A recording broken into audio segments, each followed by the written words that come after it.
Bienvenue dans la série Spotlight du Project Management Institute. Dans cette présentation, nous mettons un coup de projecteur sur les rapports de statut de projet. Le partage d'informations sur votre projet avec les sponsors et les membres de l'équipe est essentiel à sa réussite. Vous devez être sûr de générer les rapports de statut du projet clairs et convaincants afin que les parties prenantes comprennent ce statut et puissent prendre de bonnes décisions le concernant.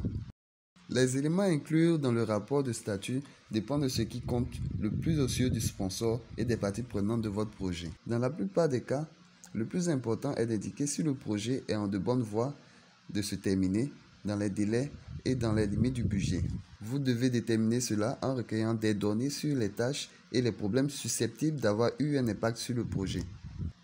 Discutez avec les membres de votre équipe de leurs tâches et de leurs progrès. Demandez-leur ce qu'ils ont accompli et quand.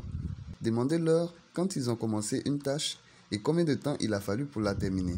S'ils n'ont pas terminé une tâche, demandez-leur s'ils estiment la terminer avant la date de fin prévue. Si la réponse est non, découvrez pourquoi et demandez-leur des recommandations sur la façon de résoudre tout problème. Mettez à jour l'échéancier du projet en précisant les nouvelles dates de début et de fin des tâches. Indiquez les tâches terminées et mettez à jour le pourcentage d'avancement des tâches restantes. Déterminez si la date d'achèvement du projet est susceptible de changer.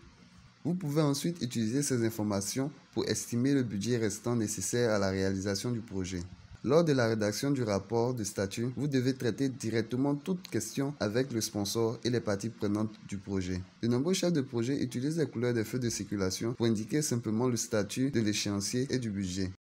En cas de problème, corrigez-les en tenant compte des recommandations de l'équipe.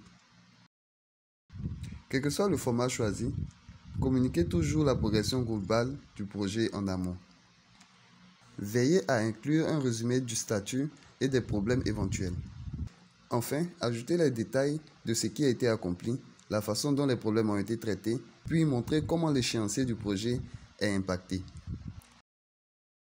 Lorsque le rapport est prêt, il est préférable d'organiser une réunion pour le vérifier. Vous pouvez montrer que vous respectez le temps de votre sponsor et des parties prenantes en leur transmettant immédiatement le statut global du projet, bon ou mauvais. C'est l'opportunité de demander de l'aide pour résoudre tout problème. Lorsque vous avez dressé le tableau d'ensemble, vous pouvez aborder les détails plus méticuleusement avec l'équipe. Voilà comment tenir informé le sponsor, les parties prenantes et l'équipe du projet.